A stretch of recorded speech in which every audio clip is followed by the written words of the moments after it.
Hey guys, I'm Charles. I'm a freshman from BA. So let's get it. So the first question is Shanghai has been under lockdown for months because of Omicron outbreak. So the first question is how can the lockdown of mega city in China influence the aggregate demand in China? Explain your reasoning. So let's clarify the definition of aggregate demand. It's the total demand for final goods and services in an economy. In this case, I want you guys to think how will you react if there is a very limited resources or commodity or anything about daily life? You will become panicked, right? Try to hoarding more items in your house, so the aggregate demand would skyrocket. The aggregate demand curve would thus shift to the right. Okay, so let's move on to the second question. Use the appropriate model to analyze the impact of lockdown. So first, let's talk about the short run situation. The supply curve would first shift to the left because there is no label still working in Shanghai city, and external resources couldn't get in.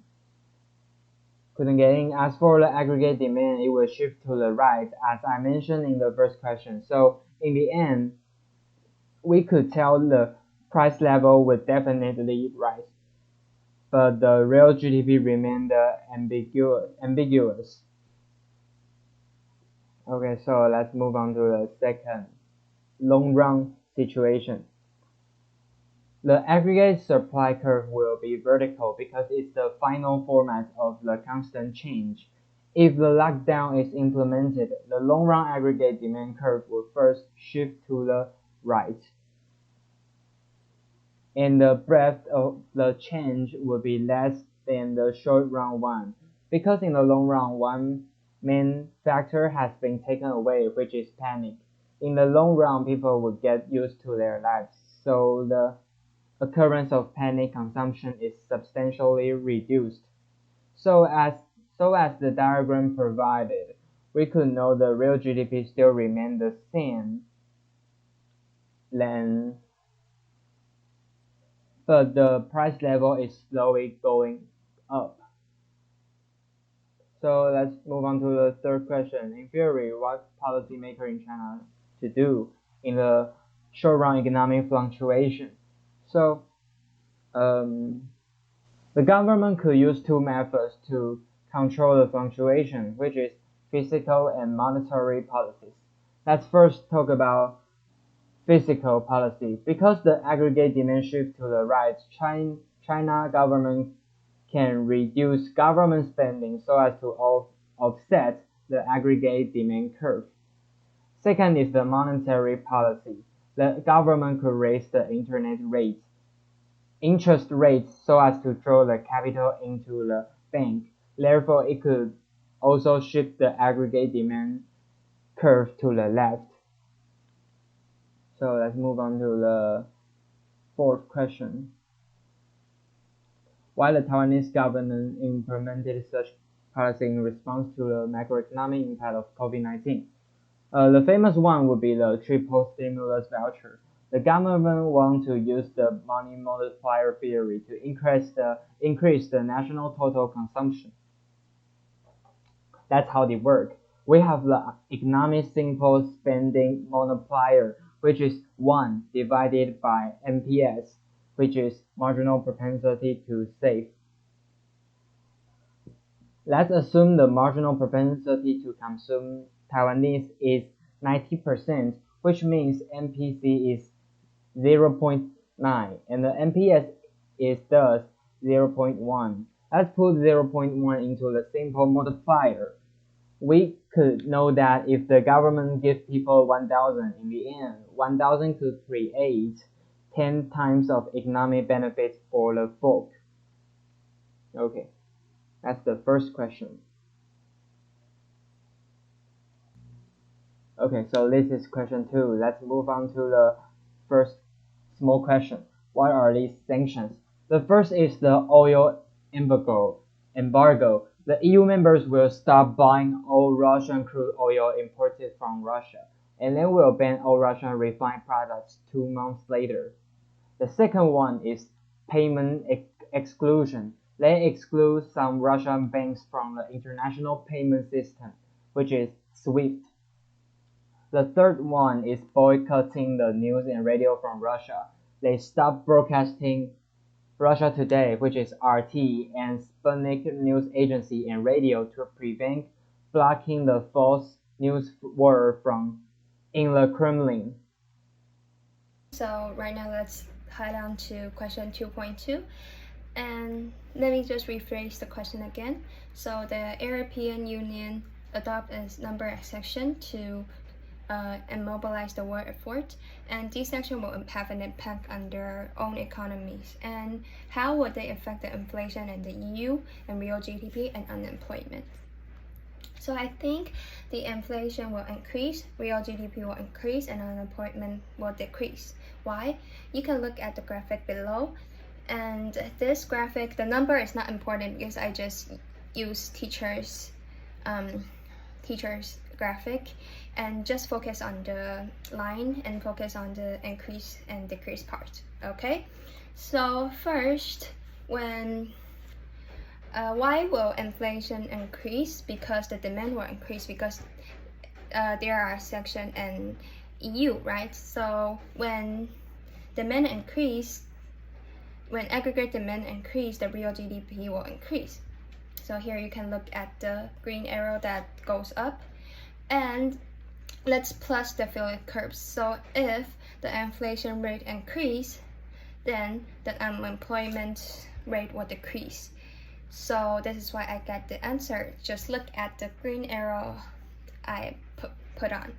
Okay, thank you. You should take the controlling of money supply into account, since the rising of consumer price can influence the inflation. And there are some fiscal and monetary policies that EU can carry on. For example, like increasing the discount rate, or increasing the reserve requirement, or change the tax rates. To the question of 2.4, I think it's impossible for European government to solve this issue by only one policy. Not only because it against the basic economy assumption of the Phillips curve, but also it's a complicated issue that cannot be solved by a single policy. It takes combined effort for multiple governments and the policy to deal with this issue. 嗨，我是江彩瑜 and I'm going to talk about question 3. As to US-China trade war, the background is that US and China are the two largest economies in the world. However, the trade between them is lopsided. US has been running a large and growing trade deficit with China. And this is a data provided by US Census Bureau. This is the exports and imports between China and US. We can see from the diagram that the total trade deficit in 2017 was US $375.2 billion, while in 2018 it rose further to US $418.2 billion. So it's a large amount of money. And I'm going to briefly go through some important issues in the trade war. How did the trade war start?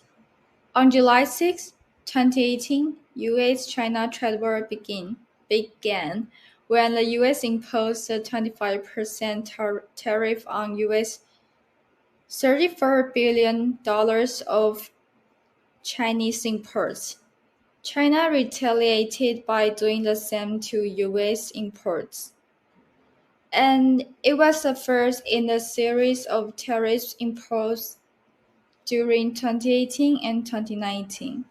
So they're kept imposing additional tariffs on each other's goods during 2018 and 2019. On January 15, 2020, US and China signed the Phase 1 trade deal. As part of the deal, China promised to buy an additional US $200 billion of American goods and services over the next 2 years. And it led to the suspension of a planned December tariff. On March 23, 2022, US exempted tariffs on more than 350 Chinese imports. And now the discussions are still ongoing. US may ultimately end up removing tariffs on Chinese goods. And this is a graphical analysis I drew. We can see that when tariff increase, the import will decrease and the net export will increase. Net export increase, so the demand of money curve will shift to the right, and the real exchange rate will increase. And when net capital outflow decrease, the supply of loanable fund curve will shift to the left and the real interest rate will increase. And since the net capital outflow will decrease, the supply of money will shift to the left and the real exchange rate will increase.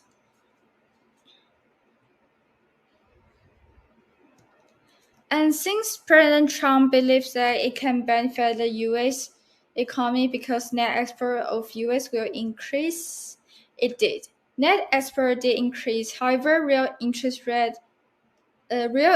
rate increase can decrease US exports. So I'm not agree with the belief of President Trump.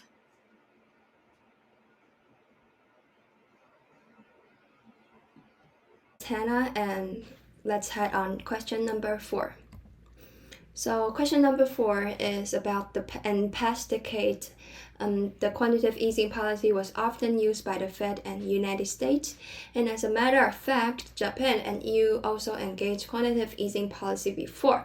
So here, let me tell you what is quantitative easing policy and the difference between quantitative easing policy and conventional monetary policy. First, what is quantitative easing policy?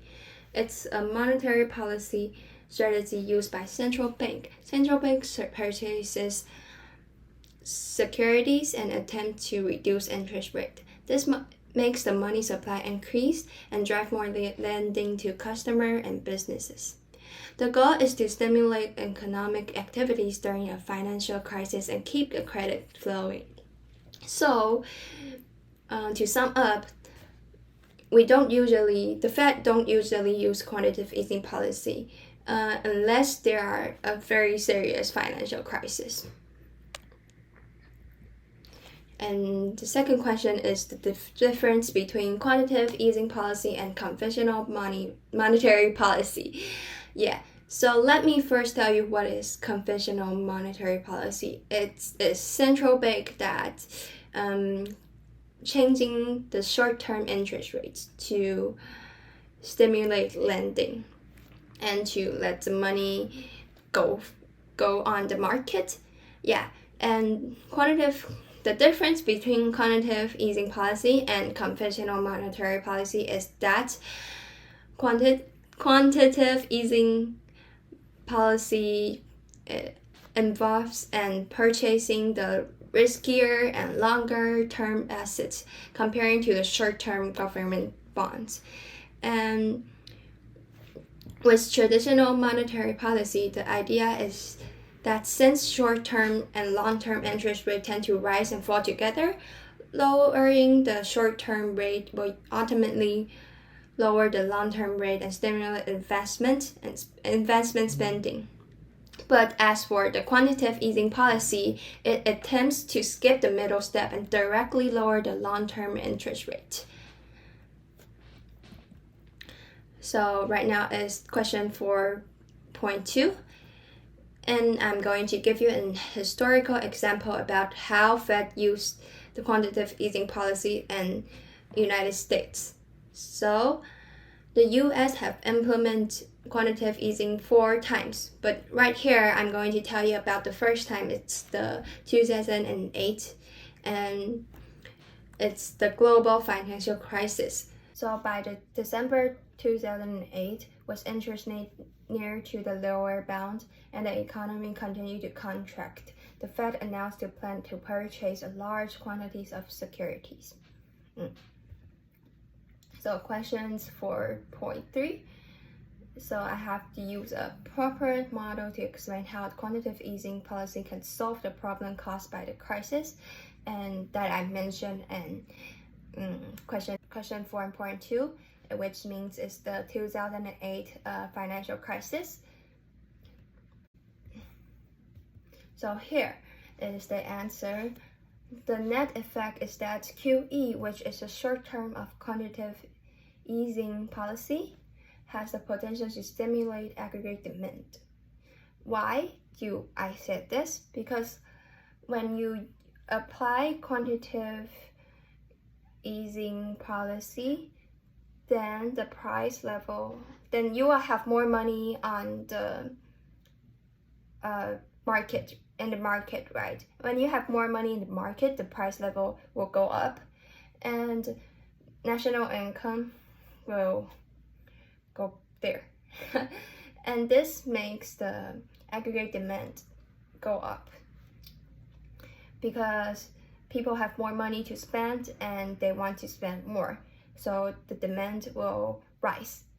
And this is why the QE is a very effective way, because that when you have a financial crisis, you want everybody to spend more so that more money is on the market. Yes, so this QE will help pull an economy out of recession or downturn to help stabilize the financial system. Hi, 我是会计乙洪尚恩 and responsible for the fifth question. And the question is discussed about the European debt crisis, which is original from the supreme mortgage in the United States in 2008, which caused financial crisis in several European countries at that time. The root cause is the uneven economic development in the Eurozone after the peripheral countries with unstable economy joined the Eurozone. The bond interest rate was lowered to at the same level of the core developed countries such as Germany and France, but lowering the country's interest rate for domestic bank loan and other economic activity. As a result, countries such as Italy and Greece, which used to have a high interest borrowing cost, borrowed reluctantly to make up for the previous fiscal deficit. The circulation of euro also caused a large influx of capital from developed countries. Lower interest rate and the influence of foreign capital have created a large amount of money supply, which was contributed to the short-term economic prosperity of these countries.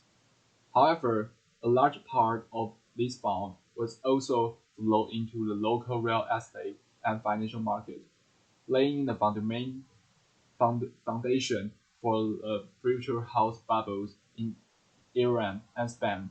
After a supreme crisis in America, the global capital was tightened and the capital of this developed country was withdrawn one after another, and the real estate boom and the peripheral countries were sold off in a large quantity, resulting in a large number of debt of the bank, which is just like a cash flow effect. And this country took money to rescue their banks, but they could not borrow the money themselves. And the pro economy could not receive the tax revenue, and the original policy could be solved by cutting interest rate or printing more banknotes. However, in the Eurozone, they could not control their own currency and interest rate, and the original debit problem immediately appeared. As a result, economic crises broke out one after another in those peripheral countries. Although mass capital injection from the Europe Central Bank and the IMF has been received, and they require these countries to reduce their expenditure to pay off the debt. However, this decrease in government expenditure has made previous poor economic conditions even worse, causing massive unemployment and economic recession that continue to this day. Although the European debt crisis ended up with Greece paying off the last loan in 2018, the crisis has caused irreparable damage to these countries and the EU. Polls from several countries, including Germany, show that most people want to leave the EU, and it can be said that the European debt crisis has directly led to the Brexit and has also laid more uncertainty for the future of EU. And the third question, about this, study has shown that the German public sector balance benefited significantly from the European, also called Greek debit crisis, because the lower interest rate payment on the public sector debit.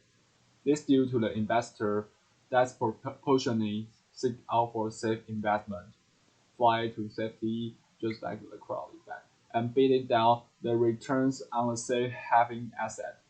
We show that German bonds strongly benefit from this effect during the Greek debt crisis. Statistics also suggest that German sovereign saved more than 100 billion euros in the interest expense between 2010 to 2015. That is, German benefit from the Greek crisis even in the case that Greece default all in its debt, a total of 19 billion, onto the German government. And that is my report. Thank you.